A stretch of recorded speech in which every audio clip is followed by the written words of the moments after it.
Before we start, I want to say thank you and a warm welcome to our special guest speaker, Ambassador Landsman today, and those who join us for the live webinar today. Maybe let me start by introducing myself. My name is Stephanie, and I will be your host today. I've worked for the United Nations for almost a decade before I founded the United Career Coalition. I have worked for a specialized UN agency in the headquarters, as well as for the former director of the IAEA Nobel Peace Prize laureate. Having traveled around the globe and having met senior UN officials such as Kofi Annan and statesmen and presidents and government officials from Latin America, Africa to Russia, I saw firsthand the great work international organizations such as the UN do and the opportunity to present as a career. My goal really is to help as many people as possible to kickstart and achieve their global career goals. With that said, let me introduce today's special guest speaker, Ambassador Landsman. Ambassador Landsman is a respected senior British former diplomat with decades of diplomatic experience, including as an ambassador to Greece and Albania. Welcome, Ambassador. Thank you. Very nice to be here. Before we start, let me share a couple of administrative things, a couple of points I want to mention. Today's webinar will last 40 to 45 minutes with a small Q&A session after the presentation. This webinar is recorded, but just don't be afraid, it won't show faces of participants. You will only see the slides and you will see Ambassador Landsman and myself, but we won't show any faces of participants. So if you're still in your pajamas, since some of you joined this morning or already in your pajamas, getting ready for the evening, don't worry, they won't be visible on this webinar. Feel free to use the chat to post your questions. We will aim to answer as many questions as possible after the presentation. I appreciate, as I said, there are many more attendees that we have expected. So if we cannot answer all these questions, we will make sure that through the newsletter, which is for free as well, through the blog articles, which are also for free, in the coming next weeks, we will see what kind of questions we are still able to answer, and we'll get back to you. So let me start by quickly sharing what is the United Career Coalition. In short, UCC is a platform that enables opportunities to connect and network with UN officials, official staff. It shares advice from those that have applied, interviewed, and secured UN roles. Our goal and aim, especially with today's webinar, is to broaden our focus and to apply our advice to other, so to say, non-UN organizations, such as regional development banks and other organizations like the OECD, as well as in general careers in international affairs, development and aid. To give you a brief overview of UCC and our services, we offer, similar to today's webinar, we offer free webinars. We offer a 20-page illustrated application cover letter guide. This guide is published by previous UN system staff with first-hand experience of crafting cover letters that stand out and that worked. This guide has been recently updated. So the guide also includes a sample cover letter for your UN applications as of today. You can also book a 45-minute video call with a UN insider and ask any questions you have on how to start a UN career. This personalized consultation really gives you the opportunity to ask questions related to your application documents, or simply questions of how you can apply smarter, or in how you network within the UN, or how it is simply to work at the UN. As I mentioned already, all our past webinars, such as the UN Skills webinar, the Career Change webinar, the Networking webinar, and the last webinar we had on how to prepare for a successful UN interview, can be found on our website and are available for download and on-demand viewing. All the blog articles and the newsletter are for free. I think I've mentioned that already as well. So with that, enough about UCC, and back to today's webinar. And before I hand over, let me just share the objective and on content of today's webinar. So the objective is really to provide exclusive insights on what skills are essential for a successful international career, both in the private as well as the public sector. and how to overcome barriers to entry for an international career. I'm sorry, my slides got stuck. One moment. Wonderful. So before I hand over to Ambassador Landsman, let me share what are the top diplomatic skills and how are they linked to the UN core competencies. So as you probably know, many skills are essential every day for the job and industry you work within during office hours, but of course, we shouldn't overlook also those skills that are relevant outside the normal working hours, such as multilateral diplomacy skills. What's important for you to know is that the UN differentiates between UN core values, competencies, UN skills, and managerial skills. This is very important to know because depending on the role you apply for, or you may want to highlight different skills. So let's say you apply for a more senior role with supervisory functions. You want to include more managerial skills, such as negotiation skills or leadership skills. There are, however, competencies that are essential for all UN job applications and interviews, regardless of the UN organization or grade you apply for. They apply for really all staff and all posts. And we have listed those competencies here on this slide. I appreciate there's a lot of information on the slide. If you want, take a screenshot, but this webinar will also be available after for on-demand viewing. We will record the session. So don't feel obliged to write everything down now. You will have the webinar available. We will share the link after the presentation. So back to the UN core competencies. These are professionalism, client orientation, teamwork, communication, planning, and organizing. So what we did, we linked here the commonly known skills of top diplomats to those essential UN core competencies, which, as I mentioned, can be found in probably all UN vacancies and which are vital to reflect in your documents. So let's have a closer look, for example, at communication. So at communication, for example, how can you communicate with tact and diplomacy? We've provided here a couple of tips. So for example, you can create an atmosphere of comfort and trust. You can be open-minded. You can show the ability to tell the truth, be empathetic. So these are just some ideas that can help you to learn to communicate with more tact and diplomacy, but also to use that as examples that you can share in your application documents and at your interviews with the UN.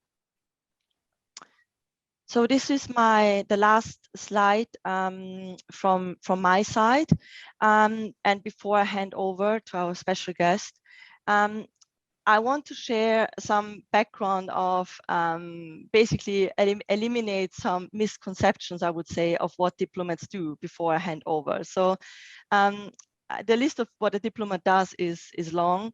It's from multilateral diplomatic activities. They go beyond flying around the world in first class and negotiating at meetings and attending wine and cheese parties and classic concerts. Diplomats really represent their state through their refined skills and values and behaviors 24/7.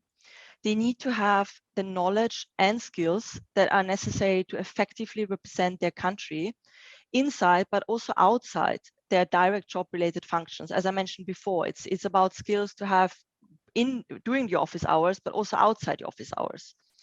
And diplomats really need to be fluent, not only in various languages, but also in the intercultural hospitality, in formal cultural etiquette skills, as well as in dining etiquettes and many, many other skills that we will mention today. In light of the UN Sustainable Development Goals, today's diplomats also need to possess strong sustainable leadership skills. What is meant by sustainable leadership skills? Well, it's often referred to the 3 Ps. So that's people, planet, and profit. It's about leaders managing in a way that benefits societies and the environment and long-term sustainable development goals, such as the one defined by the UN to end, for example, to end poverty, and doing that while maintaining financial performance. Yes, so with that said, and enough theory, let me introduce again today's special guest speaker. It's an honor and privilege to welcome Ambassador Landsman as our guest speaker today, sharing his advice and insights on how to kickstart your global career with diplomatic skills. Ambassador Landsman's career spans positions in governments and business. He served as, among others, as ambassador to Albania and Greece. And in business, he was executive director of Tata Limited. Ambassador Landsman was educated at Oxford and gained a PhD in linguistics in Cambridge. And as I already mentioned today, it's an honor that Ambassador Landsman will share his advice and exclusive insights on what skills are essential for a successful international career, both in the private as well as the public sector, and how to overcome common barriers to entry an international career. Thank you, Ambassador, for being here and for being our special guest today. I will now hand over to you. We have, as we said before, we have shared, collected a couple of questions that I've already shared with you. And yeah, so if okay, I would start with my first question, which is in general, like maybe you can share how your diplomatic career has started and a little bit about skills that you believe are essential for a successful career. Well, thank you, Stephanie, very much. And thank you to everybody who is listening, whether it's early in the morning, lunchtime, or late in the evening, or possibly even the middle of the night, I suppose. So thank you for that. Well, I've been listening very carefully the first few minutes of this webinar, and I've been reading the presentation with all the skills in it. And I thought two things, and they're two very contrary things. The first one was, I absolutely agree with all of them. I think all of those skills are very valuable in an international diplomatic career. But the other thing I was thinking was it was all very frightening, and I wondered whether I could do all of them if I were going to try and tick them off. So I suppose the first thing I would say to anybody listening to the webinar is don't be frightened if you don't think you can tick all of those boxes at the beginning of your diplomatic or international career. I suppose I'm coming towards the end of mine, and I don't think I could tick all of them either. So it's a big ask. Yes, of course, they're the sorts of things that people should be interested in. I guess the most important thing of all is obviously to be interested. And if you're listening to this webinar, you're interested in the outside world, you're interested in different cultures, you're interested in abroad, and you've got to be interested and open to it. And I guess whether you're working for your own country, whether you're working for the UN or for a company or a charity or an aid agency or whoever it is, the key thing to me is you've got to understand your organization's perspective, and you've got to be out there advocating for your country or for whatever it is the UN agency you're working for is trying to do, or you're selling or promoting your company. But at the same time, you've got to understand where the other person, the other country, where you're living, whoever you're dealing with, where they're coming from. One of my lessons was always don't assume the other person is mad or bad until you have really tried to understand them first. Perhaps they are. Perhaps they're the enemy. Perhaps your country's got a problem with them. But you still, if you're going to be a useful diplomat, if you're going to be able to help your country in the position that it's taking, you've got to try and understand what success looks like for the other person, the other country, the other organization, your competitors, whoever it is. So it is that kind of openness. And that can sometimes be a bit of a contradiction because, of course, your job, if you're representing your country, is to argue your country's position. But you've got to be able to separate from that an understanding, a willingness to try to put yourself in the shoes of the other person. And that, I think, is something that is an approach you can take whether you're experienced or not experienced. Looking through that list frightened me a bit. There's a lot of things in there that we're supposed to be able to do, but I think the fundamental thing is to understand and have sympathy for the position you're supposed to be taking for the organization you're representing. You've got to be aligned with your country or the UN organization or your company or the charity, but you've got to be able to understand the other person too. And that takes me to my second thought, which we were talking here about, and I'm pleased, Stephanie, you talked about a successful international career, whether it's in the private or the public sector. Because there are a lot of things that you can be doing if you've decided you want an international career, if you've decided you want to work abroad or to work in an international context. There are a lot of things you can be doing. You can work perhaps as a diplomat for your own government. You can work perhaps if your government has an aid agency of its own or an aid development ministry, you might want to work for that. You might want to work in the military. If your country has an intelligence service or wants to admit that it has an intelligence service, you might want to work for them. You might want to work for a bank. You might want to work for an industrial company. You might want to work for a charity. But you've got to be prepared, I think in your own mind, if you're going to be successful, to identify with your country or with your company or with the organization. And I've said to people in the past, if you're going into an international career because you have very, very strong convictions about some particular thing, some particular issue that you want to address, then you've got to think very hard about whether working for your country as a diplomat or working for the UN is the right thing to do, or working for a particular company. You've got to ask yourself, can I identify with that? Because we all know, I certainly know from my career, that if you're working for your country, sometimes you personally may disagree with what your country is doing. I'm sure we can all think of examples of that. But if you're working for your country, you don't have a choice. You've got to go out there and you've got to be able to argue your country's position, and you've got to be able to deal with people on that basis. Sometimes people have said to me, do you believe that? Do you personally believe what you're saying? And I think, well, that's totally irrelevant. I'm here to work for my country. What I believe personally, what David believes, that's private matter for him and perhaps his family. But but when I'm working for, and it can be Britain in my case, it could be your UN agency, it can be your country, it can be a company. You've got to be prepared to do that. If you have a really strong conviction on a really specific point, you'll find an NGO, a charity, whatever out there that you can 100% identify with. Then that's what you should be doing. So I think the basic skill is that one of, people call it empathy these days, don't they? Being able to understand where the other side is coming from.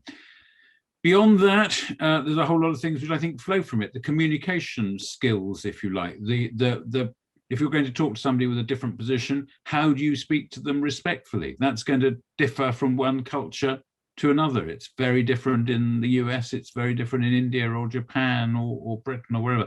You've got to be able to be attuned to that, to listen and be prepared to engage in a way that is respectful and is going to get the kind of result you want, without, of course, sacrificing the position which you are paid effectively to represent. Language is clearly very, very important, and I come from Britain, where people aren't in general terribly good at foreign languages, but languages are terribly important. I personally believe you will always do better working in international context if you can understand the language of the person you're talking to. It's not always essential, whether we are British or French or whatever. You speak English or you speak French, or whichever language is common, you can get by, you can work very effectively. But if you can take the time and take the trouble to learn a bit of the language of the person you're talking to, it will always help you. I think we're coming in a question about later on about use of language and precision in language and so on. But perhaps I can say something about skills like legal skills and things like that, because I think this is, sometimes people say, do I have to be a lawyer to be a diplomat? To which the answer is, it depends very much where you come from. There are countries where international law of one kind or another will be an essential part of the curriculum. You'll probably have an exam on it before you can become a diplomat. If you work in the European Union, there's a lot of legal education that's quite necessary, and there are ways of achieving that in order to join the European institutions. For example, the UN has certain expectations in that area. Other countries, Britain is one of them, doesn't require that particular kind of training. Do I think it matters? Well, I've got a prejudice. I don't think it does. But you obviously need the qualifications of the country or the organization that you're going to work for. You certainly need, and I know I'm jumping ahead a bit here, but you certainly need to be interested in precision in language. Just as if you're working for a company, you're trying to sell something, it's very important to think about the price and the cost of what you're making, and the price that you can sell it at, and the price that your customer will want to pay for it. You can't say that's a trivial matter that you'll forget about. Similarly, in diplomacy of any kind, essentially you're trying to persuade people to do things, or you're trying to reach an agreement on something so that everybody does something, and you need to be precise about that, which means you need to care about how precisely you're defining something in language. You don't have to be a lawyer for that. You can, on any negotiating team, you may well have a lawyer, or you'll have recourse to lawyers you can go and talk to, get advice. Not everything is a legal matter, but an awful lot of things in diplomacy are a matter of precision in language, and you have to be interested in that. And I absolutely acknowledge that if the negotiation is going on in a language which isn't yours, that's an extra challenge, and that's why British people and American people have an advantage sometimes, because of the fact that so many negotiations are done in English. But nevertheless, I think these are things you need to know about, and you need to be interested in. No one is expecting anyone at the beginning of their career to have all of these things perfectly, but I think you have to be interested. You have to be interested in people. You have to be open to them, and you have to be prepared to think about language in a pretty precise way, because it's going to capture a lot of what you agree, and it's going to capture a lot of how you take things forward. Something else which I guess is quite interesting, you mentioned, I think, bilateral and multilateral diplomacy, two very different things, I would say. Multilateral diplomacy, working in the UN, sitting around the table, negotiating a resolution. It's quite an intellectual pursuit. It's a human pursuit too. You have to understand the people you're negotiating with to get the right result. We've talked about empathy, but it is quite an intellectual pursuit.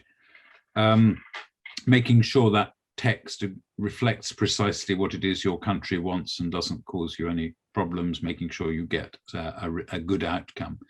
Bilateral diplomacy, very different thing, very different thing. You're in a country. Your role is to understand that country, explain it to your colleagues and ministers and prime ministers and presidents and whoever back home. But it's also obviously to represent and to explain and what your country believes. And you're going to be dealing there with a very wide range of people. That's why I've always thought it's a great career. You'll be dealing with business people. You'll be dealing with journalists. You'll be dealing not just with other diplomats, but with politicians. I remember once I asked somebody who was a candidate for a job, what do you think ambassadors do? And they said, oh, I suppose you spend your time talking to other ambassadors. I said, well, no, it couldn't be further from the truth. If you're spending all your time talking to other ambassadors and you're a bilateral diplomat, you're doing the wrong thing. You need to be out there talking to business people. You need to be talking to trades unions. You probably should be talking to artists. You should be talking to all sorts of people to understand how that country ticks, to understand what the relationships with your own country are, and what potential there is. So very different things. I think you need bilateral diplomacy. The balance is much more on the personal side. Multilateral diplomacy is the balance is on the intellectual side, but it's both at the same time are required for both bilateral and multilateral diplomacy. Thank you, Ambassador. So to summarize a bit, it really seems like, at least from what I took away from what you just shared, that people skills and communication skills especially also excellent writing skills, are really essential. We've received one of the questions through social media, which let me read that to you. It often said that working for the Foreign Service requires excellent writing skills for the many documents that require drafting and rewriting, given every word can have legal implications.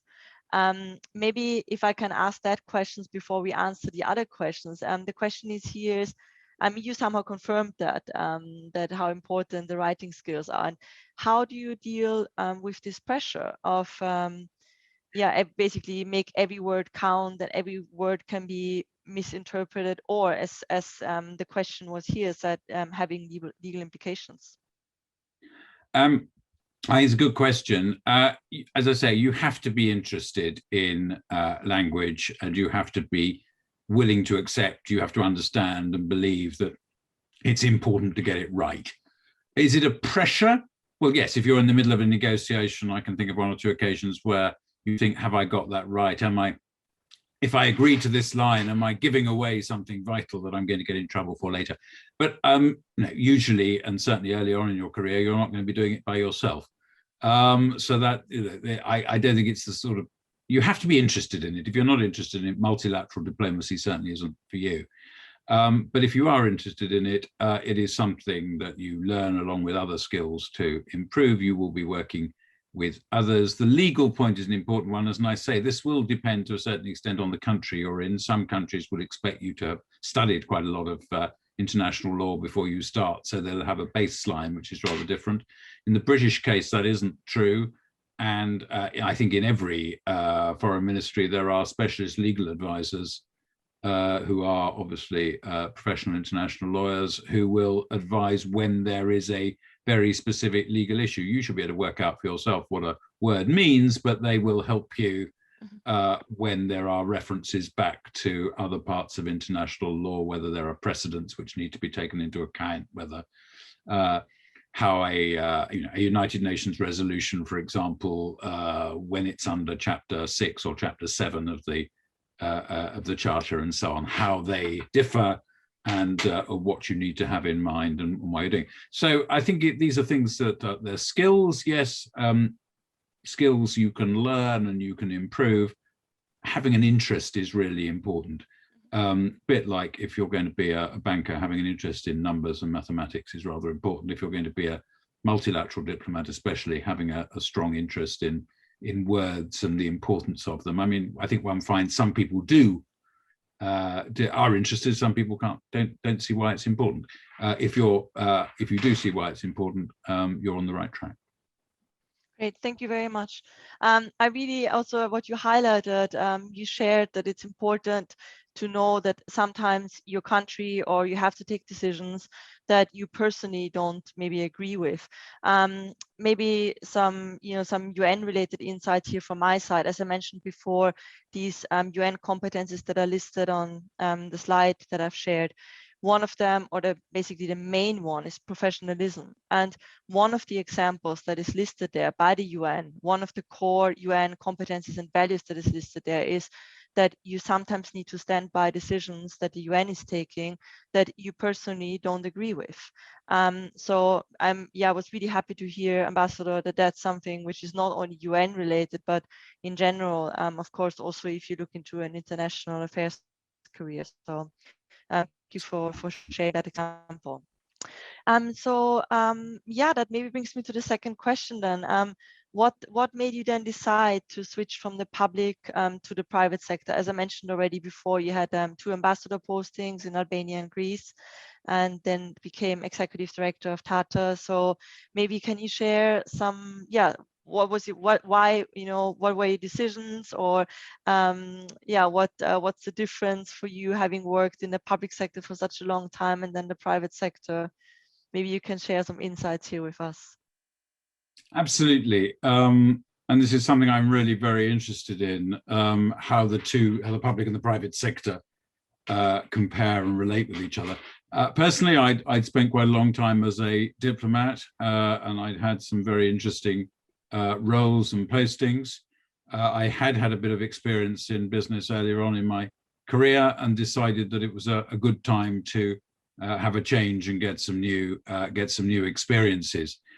I'm going to take this, if I may, with your next question and kind of look at the two together as what are the differences and the similarities, and what does that transition from being a diplomat to a business person say. I think the first thing I would say is that people are people. There's a lot in common. We all have a lot in common. But there are some important differences, and I sum them up in one line, really, which is you need to understand what does success look like for the people you're dealing with. You can say that about a diplomat working in a particular country. What does success look like for the leadership of this country, or for the opposition in this country, or for whoever? What does success look like? In business, you may think it's a simpler thing, but actually the motivation between two organizations doing some kind of commercial deal may not be immediately obvious, and you need to think them through. Similarly, with individuals in an organization, the motivation can sometimes be very different. And I think one of the things I found in moving from government to business is that people's motivations, sense of what success looks like, or their own perception of those things can be very different. If you're working in a business and you're working in sales, for example, can be very, very tough work. The motivation, the best way of measuring whether you've succeeded is how much you've sold. And usually you will be paid a commission on the basis of how much you've sold. I hope that the people doing that work enjoy it, but the basic motivation is pretty clear. The more you sell, the more you'll be paid. It's worth staying up late to arrange a deal if you think you're going to get a good commission for it. I've got nothing against people selling things whatsoever. I work with a lot of them these days. But there's a clear sense, what success looks like, because your boss, your firm, has told you that if you sell more of this product, you'll get a higher commission. So you know what's going on. It's not always quite so clear in an international organization, perhaps, or in a foreign ministry, quite what success looks like. In most countries, you don't get paid terribly well. You certainly won't get a commission. No one's going to say, well, solve this conflict and we'll give you a 10% bonus. It doesn't work like that. It's more complicated than that. You'll have your personal motivation, might be serving your country. It might be the goals of the UN, or the specific goals of the UN that you're working for. Could be a career development. And I'm not saying some of these things don't apply to people in business. Of course they do. But I think trying to understand the people you're working with, and this is something I learned when I went into business, trying to understand the people that you're working with and what motivates them is really important to achieve results. And don't take it for granted. Not every salesperson is purely obsessed by the amount of commission they're going to earn at the end of the month. Life can be much more complicated than that. Try to understand those things. Now, I worked for Tata, which is, as I'm sure you and many people on the call will know, is a very, very large India-based conglomerate, global business in over 100 countries of the world, with a wide range of businesses from engineering, steel, cars, right through to hotels and beverages and all sorts of things in between, information technology, all sorts. And I think that was really interesting because we had colleagues from all over the world, and we had colleagues in lots of different businesses. And the cultures and what success looks like and how people relate to each other, and if you like, the age profiles and the hierarchies vary, not just because of the country you're in, but because of the business you're in. A business like steel, long-term business, very expensive to set up a steel plant, very different thing from an IT business, much more flexible in many ways. The average age of the people in the IT business was very much younger, as you would expect, than in the steel business. So you've got almost a matrix there of national cultures and sectoral cultures. And why do I say that? Because actually I think although I had a huge amount to learn when I went into business, I don't underestimate that at all. But I think one of the advantages of a diplomatic background, where you are kind of trained and you kind of absorb the idea you've got to understand people and try to get into their motivations, what success looks like, how can you get the results you want. Well, I think that's quite similar when you go into anything new. And that's why one of the reasons I found it so exciting going into something new was you're dealing with people who don't think the same way you do. And that's the challenge. That's the big challenge of international work. But it's actually the challenge, as I'm sure people on the webinar will know, when you go from one organization to another, whether it's a school or a university, it's another business, people don't necessarily think the way you do, and trying to work out how you get the best from people who think in lots of different ways. And we used to have all sorts of meetings with people from different countries and different businesses around the table, and they don't all think the way you do. So I think one of the things I would say is that when I started as a diplomat, it's quite a long time ago, we all rather assumed, and I think we almost told, that we could have a career for life. We would join from university or a little bit later and stay till we're retired, and that's all we'd do.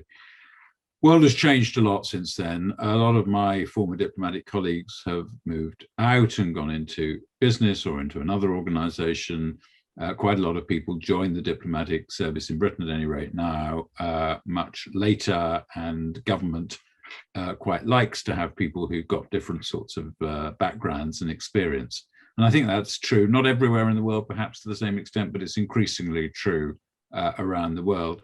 And I think for people who are starting their careers around now, the likelihood that you will stay, if you join your country's diplomatic service, or you join the UN, or you join a particular bank, or whatever it might be, now, the chances that you'll still be there in the end of your career is very, very small.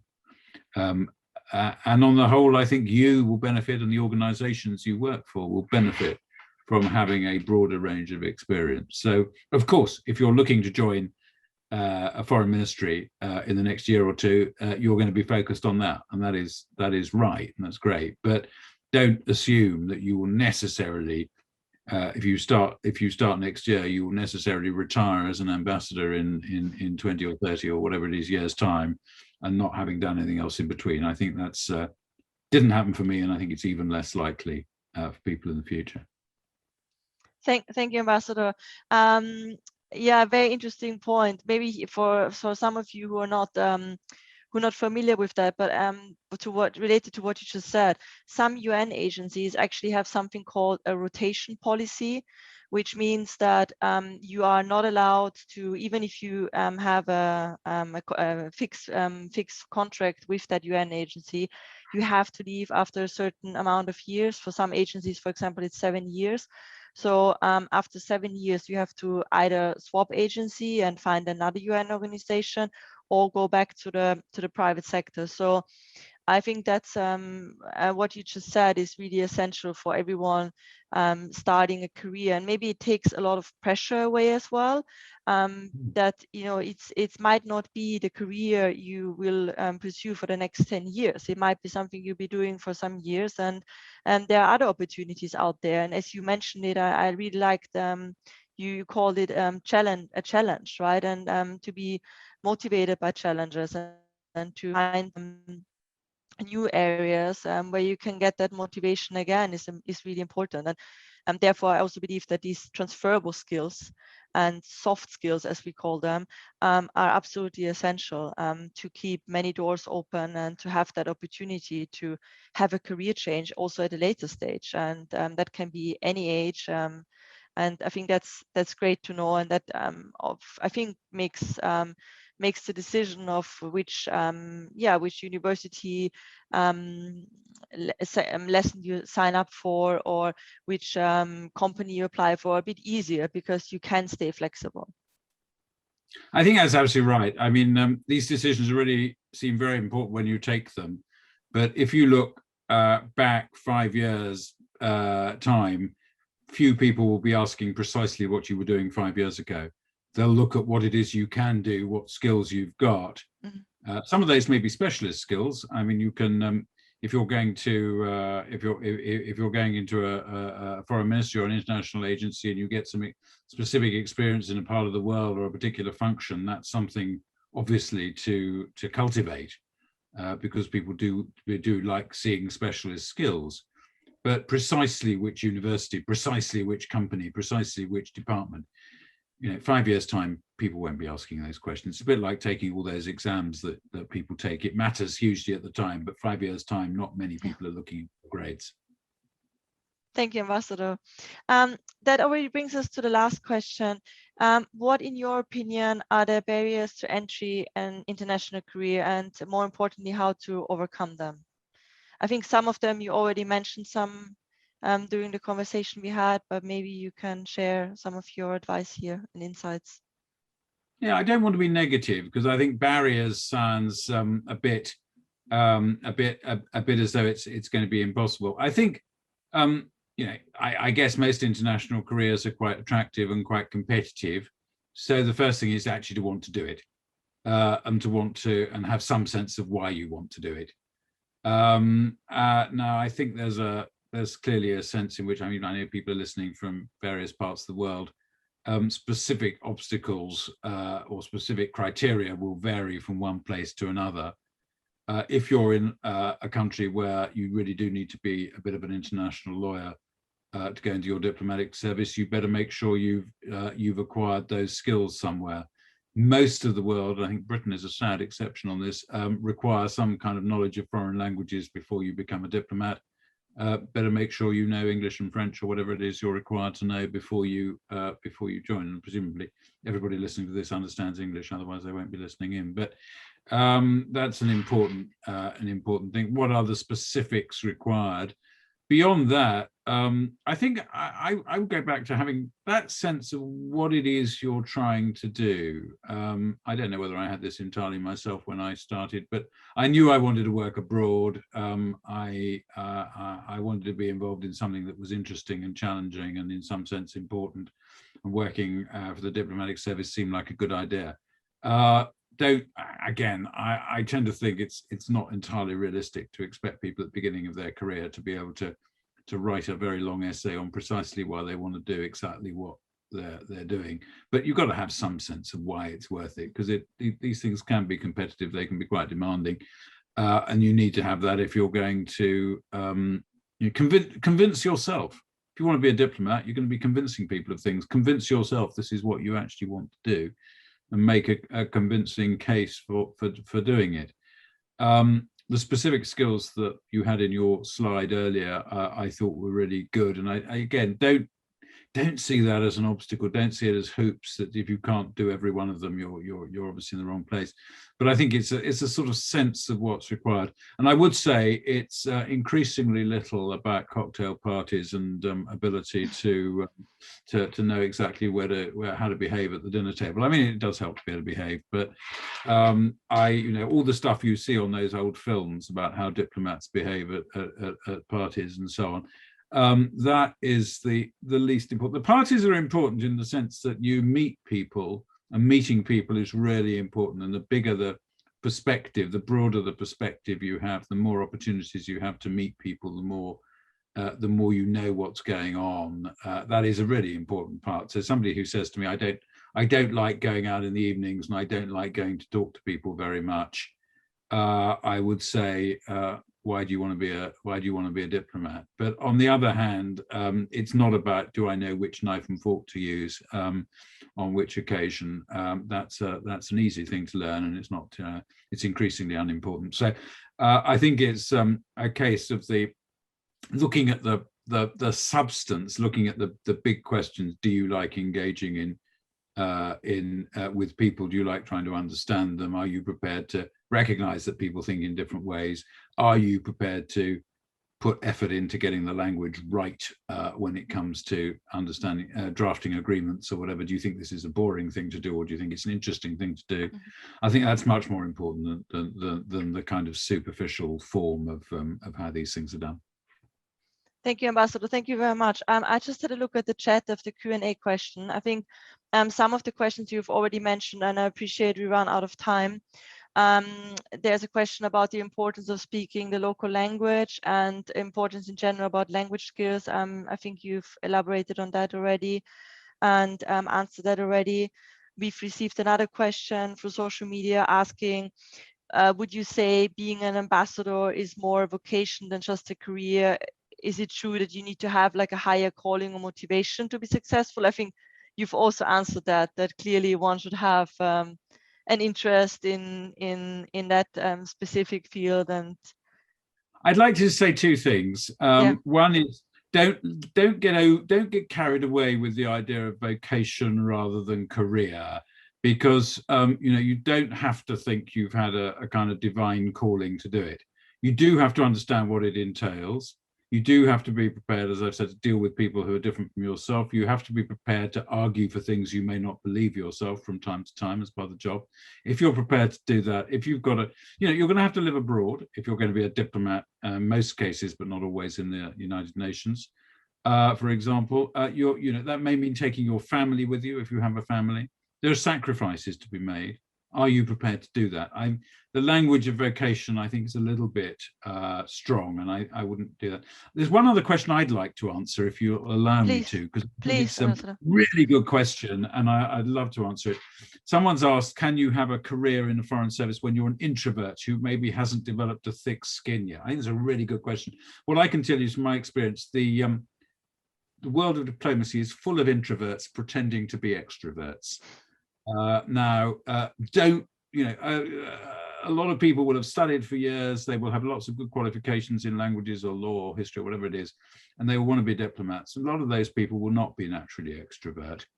It is perfectly possible. It is perfectly possible to do the job if you're interested in it, if you've got a passion for it. You'll be surprised. As I say, it's full of people who are introverts pretending to be otherwise. You can learn the skills you need. When I said earlier that if you don't want to go out in the evenings and meet people, it's the wrong job. I don't by that mean you have to be the life and soul of the party. You don't have to be a huge extrovert. You just have to be interested enough to recognize that you're not going to learn everything you want to know by reading it in the newspaper. You need to talk to people and you need to get on, but you don't need to be an extrovert. And I think, actually, I thought it was a great question. And I think if people going away from this seminar remember one thing, I hope it's that. Wonderful, Ambassador. Thank you very much. Thank you so much for your time. This already brings us to the last slide. As I said, we already ran out of time. These are just some key tips that we collected to take away. Feel free to read through or take a screenshot. As I said, the webinar will also be available on recording. The slide really speaks for itself. So I will use the remaining minute to thank all our active participants today for their questions, to thank everyone who joined the webinar today.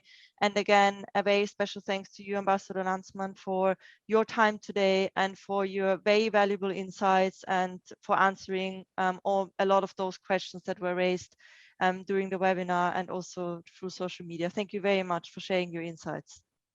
Thank you very much, and good luck to everyone.